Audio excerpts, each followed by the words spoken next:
Kinumpirma ni US President Donald Trump na nakatakda niyang kausapin si Taiwanese President Lai Ching-te kaugnay ng posibleng pagbebenta ng mga armas sa Taiwan. Ito ay sa kabila ng tumitinding tensyon sa pagitan ng China at Taiwan at sa kabila rin ng matinding pagtutol ng Beijing sa mga arms sales ng Estados Unidos sa isla. Do you have any plans to call President Lai of Taiwan before you make a decision on the weapons package? I'll speak to him. I speak to everybody. Kaugnay ito ng posibleng pag-aproba ng Washington sa halos $14 bilyong na arms sales package para sa Taiwan kabilang ang anti-drone equipment at air defense missile systems. Matatandaang noong 1979, pinutol ng Estados Unidos ang formal na diplomatic ties nito sa Taiwan upang kilalanin ang gobyerno ng China sa Beijing. Pero sa ilalim ng Taiwan Relations Act, patuloy pa ring nagbibigay ang Amerika ng mga armas na pandepensa sa Taiwan.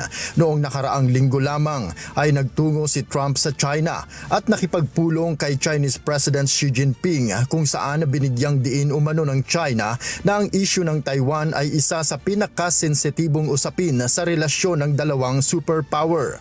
Pero giit ni Trump, nasa kontrol umano ng kanilang administrasyon ang sitwasyon.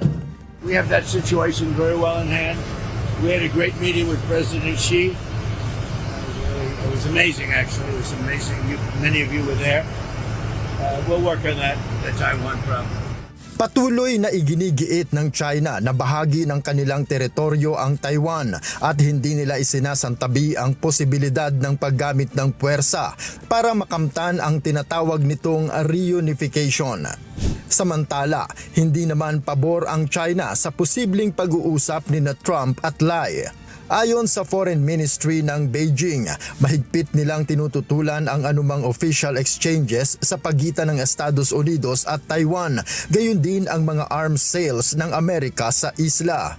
中方坚决反对美国同中国台湾地区开展官方往来，坚决反对美国向台湾出售武器，这一立场是一贯、明确、坚定的。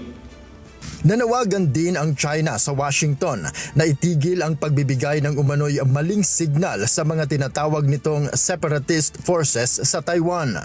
方敦促美方落实好中美元首会晤重要共识，兑现所作承诺和表态，慎之又慎处理台湾问题，停止向台独分裂势力发出错误信号，以实际行动维护台海和平稳定和中美关系 稳定发展态势，中方反对美国向中国台湾地区出售武器的立场是一贯的、明确的。